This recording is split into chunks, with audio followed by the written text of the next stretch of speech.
lamun aya jelema bingung soal dunia, bingung soal akhirat, sok gerak ka Gusti Allah munajat Allahu Akbar, engke ku Gusti Allah bakal dibere rorongkrang lantaran di jero salat teh aya kabungahan anu hese dicaritakeunana. Lempeng kadel jeung karasa Gusti Allah sehingga hate bungah nu luar biasa. Maka cek Kangjeng Nabi ketika aranjeun kabeh boga kabingung boh urusan dunia boh urusan akhirat, maka salatlah 2 rakaat engke bakal dibere lolongkrang ku Gusti Allah. Lamun tadi urang nyaritakeun tentang wa'id, ayat ancaman ti Gusti Allah bagi jelema nu ngabohongkeun ka ayat-ayat Allah. Adiguna sombong teu daek sujud ka Gusti Allah, iman teu ka Allah jeung ka Rasulna, paeh la tufattahu lahum abwabus sama, bae dibukakeun lawang langit. Atawa iman ka Gusti Allah, iman ka Kangjeng Rasulullah, nyaho kana syariat ngan mengabaikan syariat. Titah salat henteu, titah zakat henteu, titah puasa henteu, titah haji henteu. Titah ulah maling korupsi, titah ulah mabok, titah ulah zina. La tufattahu lahum abwabus sama. Moal asup ka sorga, wala yadkhulunal jannata hatta yalijal jalwalu fi samil khiyat. Insyaallah. Na'udzubillah min dzalik. Dilanjutkan ku Gusti Allah ayat wa'du, janji. Ulama ingat ka wa'du, ingat ka Syekh Fadil kamari. Rame-rame baca salawat wa'du. Cekna insyaallah. Janji. Insyaallah kuduna urang janji maca 313 janji pan teu bagus eta kos kitu ceknya da ge insyaallah nyana ngomong deui baca 313 waduh ih kumaha waduh deui insyaallah ceknya lagi atuh sebab beusi janji ya teu maca pan ieu buktina henteu kan emang maraca aja henteu atuh ka ambeuna ge pan lain deui. Tuh ngaca sholawat nanti jauh kena ngahiliwir sengi, iya mapan bentek. Wah, iya budak janji doang maca sholawat padahal henteu. Janji Allah tengetkeun supaya mantep, bukakeun hati, asupkeun ka jero jantung supaya urang mantep. Bisa ngalaksanakeun instruksi-instruksi Gusti Allah Subhanahu wa ta'ala. Mana? Ya, janji Allah.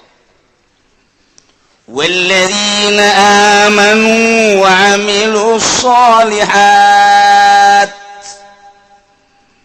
Ari jelema-jelema anu iman, percaya ka Gusti Allah, percaya ka Kangjeng Rasulullah bahwa Kangjeng Rasulullah teh utusan Allah nu dibere wahyu ku Gusti Allah. Mun ditanya saha pangeran? Allah, iman berarti. Saha utusan Allah terakhir? Kangjeng Nabi Muhammad sallallahu alaihi wasallam, iman. Sanggeusna iman alladzina amanu wa 'amilus sholihat, ngamal amal soleh, ngalakukeun migawe kana amal soleh. Iman ka Kangjeng Nabi bahwa Kangjeng Nabi teh Rasulullah dibere wahyu bentukna Al-Qur'anul Karim di jerona ieu nyaritakeun syariat-syariat Kangjeng Nabi nu diinstruksikeun ku Gusti Allah mulai ti ubudiyah, muamalah, munakahat, jinayat. Aya kabeh kisos-kisos cerita-cerita aya kabeh dina Al-Qur'anul Karim. Nah, memeh urang ngamalkeun ngaji heula nyaho tentang wudu berikut caina, nyaho tentang salat berikut syarat-syarat jeung rukunna, kitu keneh puasa, zakat, haji. nah kuari pengamalan anak wa amilus lihati enteng iman ke Allah jeung ka Kangjeng Rasul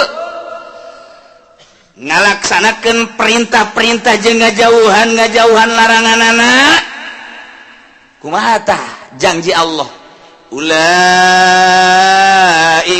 ashabul jannah masya Allah eta jelema-jelema eta lah nu bakal dibere sorga alhamdulillahirabbil urang berarti kan sadaya tuh coba urang lamun ditanya iman kalau iman kajeun diseret geja urang mendek iman bae ka Gusti Allah tembak cenah saya paehan aing iman bae ka Gusti Allah berarti kan bener iman sia ka Kangjeng Rasul gitu iman jasa aing muludan ngul tahun aku sadus bae wan iman berarti kan marhaba dan lain sebagainya iman Kangjeng Nabi tah ngamalkeun amal soleh dole di masjid sanu ngimaman emang saha atuh nyaho gitu nyaho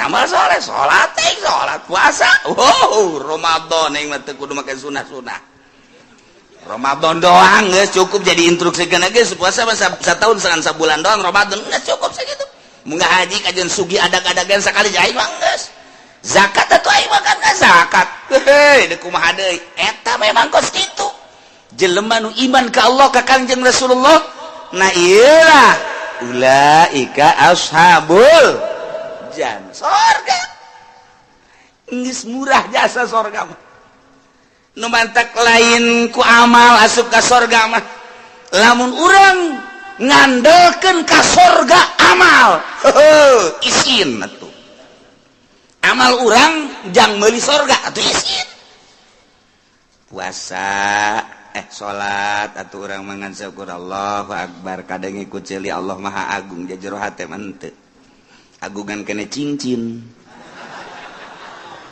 digosokan bae cincin terus mandi encan naon encan cincin geus digosok pamajikan cileuhan kene cincin geus digosok berarti kan agungan kene cincin Allahu akbar di mana sih tapi kajian teuing geus lah geus kitu bae pokona Allahu akbar nyaho salat naon zuhur sabarakat 4 bener berarti kan saya salat naon asar sabarakat 4 berarti bener ngaji berarti kan saya salat naon maghrib sabarakat 3 berarti bener eta kus kitu ge geus aya 4 eta saya salat naon isya sabarakat 4 bener berarti kan berarti na ngaji nyana saya salat naon ge subuh sabarakat 2 jam sabaraha ari Nek ngaji aing salat subuh heula. Ajo niata qada. Berarti bener kan ngaji kan? Berarti eta jelema ngaji eta. Tungguan heula ngaji. Nika salat subuh lah, sholli fardhu subuh rakaatain qobon. Allah. Itu kan bener berarti kan?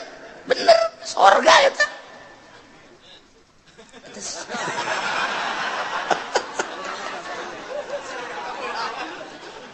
Sanajan kabeurangan teu salah niat, teu adaan. Tapi kan lamun teu ngaji mah sholli pada subuh rakaat ini adaan. Allah padahal jam 7. Kita salah kan? Atuh ieu mah henteu kadenge ku masyarakat ge qoboan. Allahu akbar. Atuh bener berarti. Ji atuh teu salah. Emang aya salat qobo nginganan. Atuh haju nyanana hudangna jam 7 qoboan. Atuh bener teu adaan. Henteu salah teu naon. Ngan rada beureum beungeut doang seutik. Oh masalah. Mun kieu mah sia salat enggeus salat zuhur sabarakat 3 ieu budak kudu diservis ye 3 ke asar sia salat enggeus salat naon asar sabarakat 2 wah ieu budak kudu diasingkeun heula ka ditu mondok heula mondok ngaji heula can ngaji kan berarti ieu bener tepat zuhur 4 asar 4 maghrib 3 berarti kan geus beres eta surga eta amilus sholihat eta geus hebat eta kos kitu. Ji kieu teh salat kos kitu surga geus. Jasana kos kita mah cak Gusti Allah gelan nukallifu nafsan illa wus'aha. Kaula nu agung tega beratkeun ka awak-awakan ka hiji jelema saha bae di mana bae ayana rek lalaki rek awewe illa usaha kecuali sakabawana kunyana eta qata minal amal ai kabawana nyana kos kitu atuh kos kitu bae emangnya nama salat ta kos kitu salih Allahu akbar Allahu akbar Allahu akbar Assalamualaikum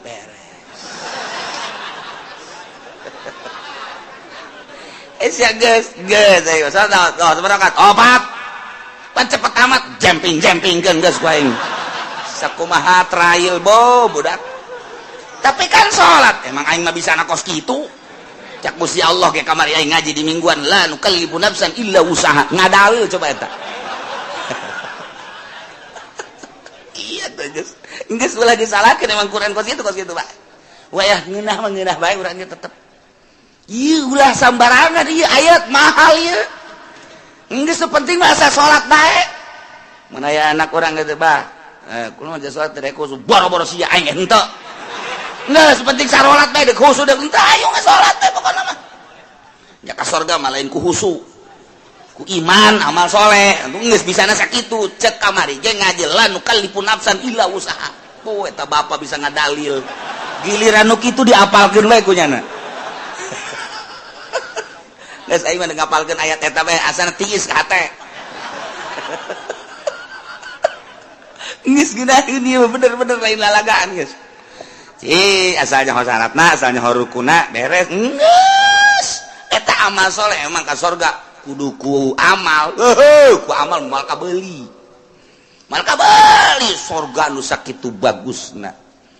Bayangkeun bae coba nu sakitu indahna widadari na ge lamun teh mah cinggirna ka dunya panon poe surem mun nyidu saket celaka laut jadi amis mun urang neuleuh ka widadari eta teh ping-ping jeung bitis da teh jerona ge kadeuleuh ku ngagenclang endek ditumpakan ku potongan haji pendi atuh ngajengkang ti heula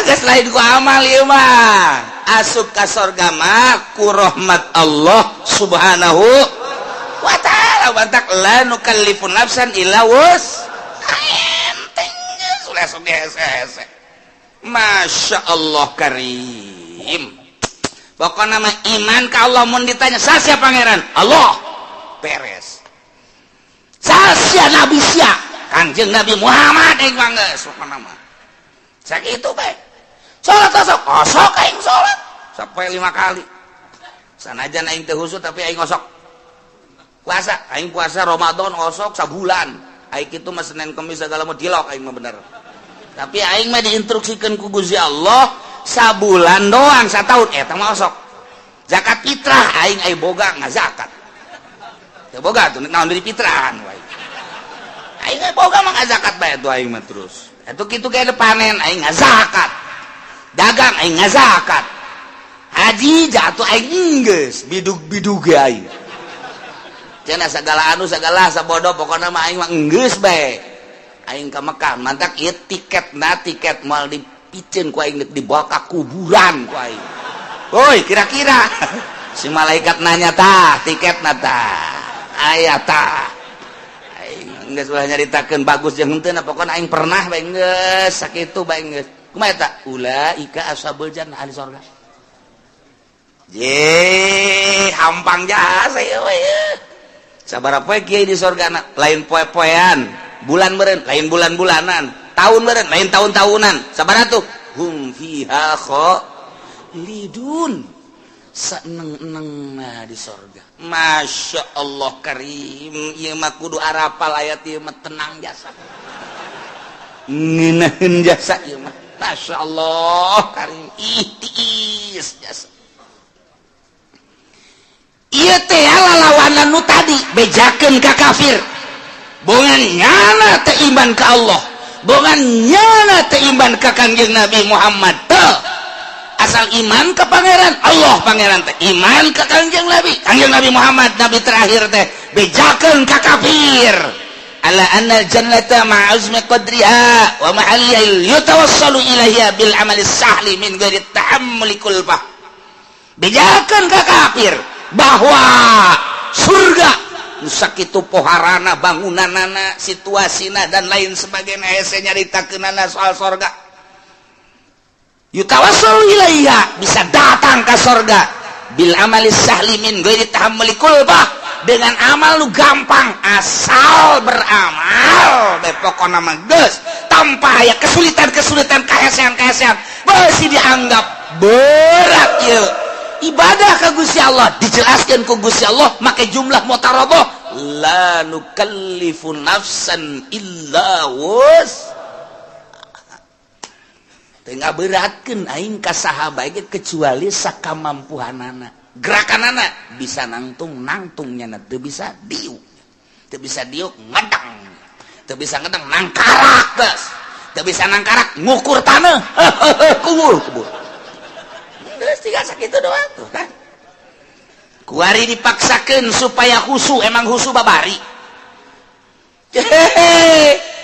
ustad ge teu bisa husu cak ustad ngeunah bae kiai atuh kiai ge sarua atuh saha bisa husu jangan bisa husu mah iwati ulama-ulama sholihin iwati wali-wali Allah sedengkeun kan jadi wali Allah teh emang babari gitu nyana kan lu bisa husu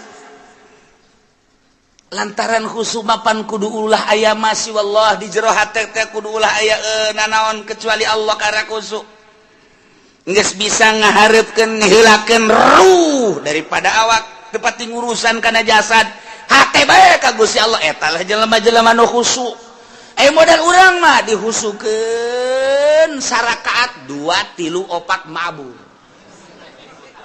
hese aing dikusu jasa salat sholli fardhu Allahu akbar terus bisa teman-teman Allah maha agung Allahu akbar kabira walhamdulillahi katsira wa subhanallahi wa ta'ala cak setan baru nih ya cak setan ayo geura husukeun Gusti geura husukeun ayo geura husukeun inna sholati wa nusuki wa mahyaya wa ngadeukeutan setan slek ayo wa mahyaya wa mamati lillahi rabbil alamin la syarika lahu wa bidzalika cincin berem bagus wa nusuki wa mahyaya edan cincin di jero hate cincin aya cincinan digulak-gilak ku setan eta buleut lamun dipelonjongkeun mah rada bagus gosokan deui kakarak ge 2 kali ngagosokanana kan ganti yeuna ye naonna karangana batangna kamari mah kan ku perak coba bagus tungtung ngalahin salat produksi cincin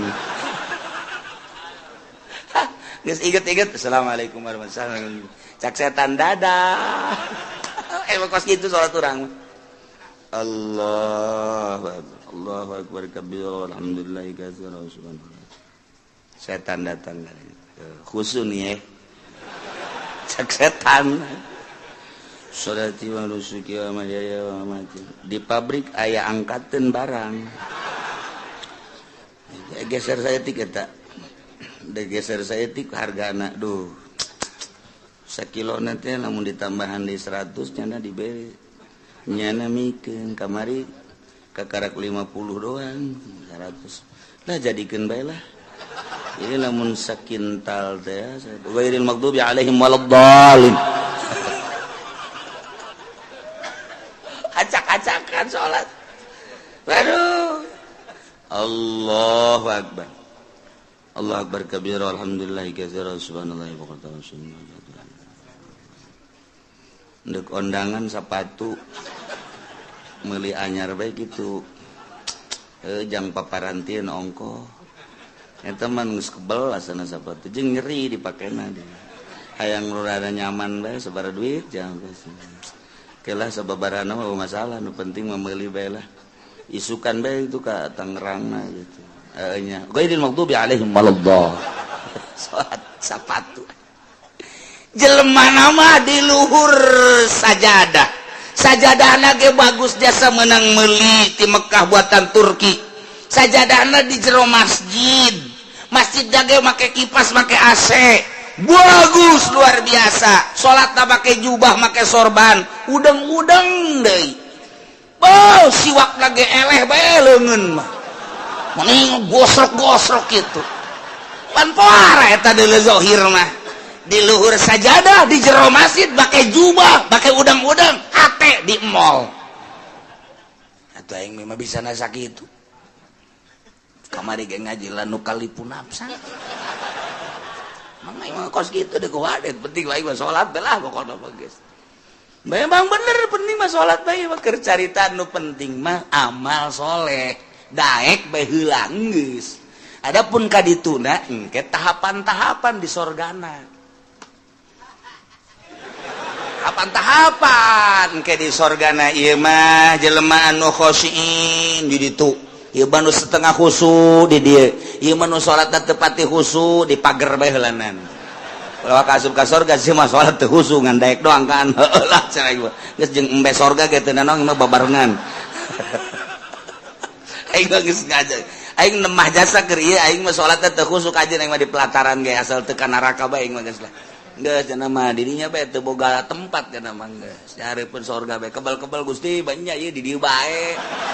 Dijore amat kabejana ka sorga mah ka sorga ngan di lapangan. Emang eueuh deui kitu. Atuh RSRSSS atulah gitu kan. Emang nah Gusti pelit dan henteu pan Gusti mah kula ge nyaho Gusti mah barahan. Mun kula teu di ka sorga kan berarti pelit ta Gusti. Kecek malaikat aing teu ngeunaheun disebut pelit malaikat. Bangunkeun nu bagus. Wah. Teu jadi ka sorga ieu aing saking teu khusus salat ieu cek cenah. Aduh. Ilah la nukallifu nafsan illa wus. Atuh emang bisa nangan sakitu deh kumaha deui teh dipaksa-paksakeun ge. Jadi kabehan ge lamun tita khusu. Atuh acak-acakan salat. Saya mah teu bisa khusu tetep bae. Kuasa bae tah khusu moal bisa sebab kudu ngaleungitkeun salian Allah. Aya nu bisa kitu wali. Salian kitu ulama sholihin kakaraknya nama teger Allahu Akbar.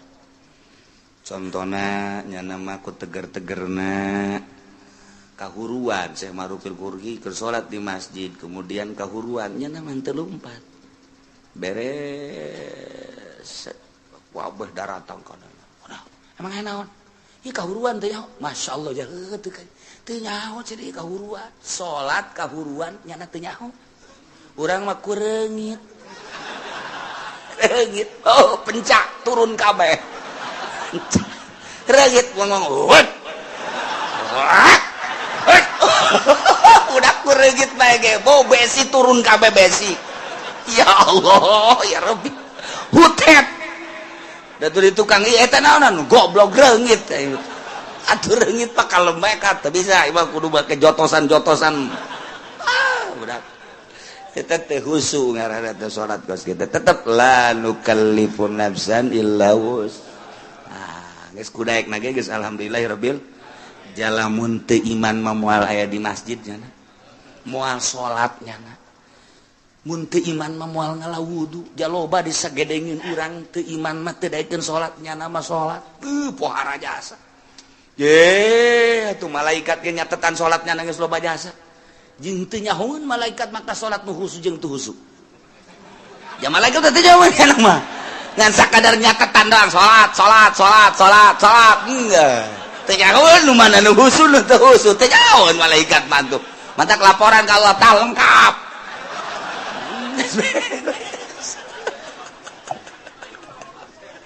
ya Allah ya Rabbi ngeunaheun jasa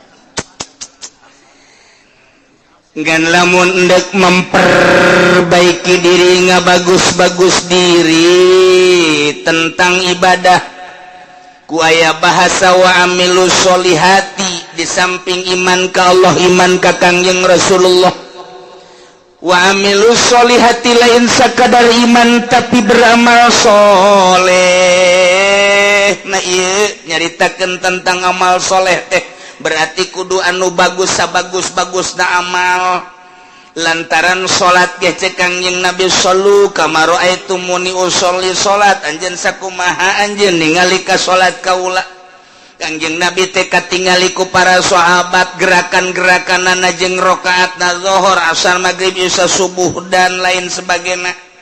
Bentuk salat nama urang tepati beda jeung Kangjeng Rasul nu beda teh ngan sakadar batina doang ketika Kangjeng Rasul salat cek Kangjeng Rasul wa qurratu aini fi shalah be ketika salat teh lempeng kadel jeung karasa Gusti Allah sehingga hate bungah nu luar biasa maka cek Kangjeng Nabi ketika aranjeun kabeh boga kabingung boh urusan dunia boh urusan akhirat maka salatlah 2 rakaat engke bakal dibere lolongkrang ku Gusti Allah.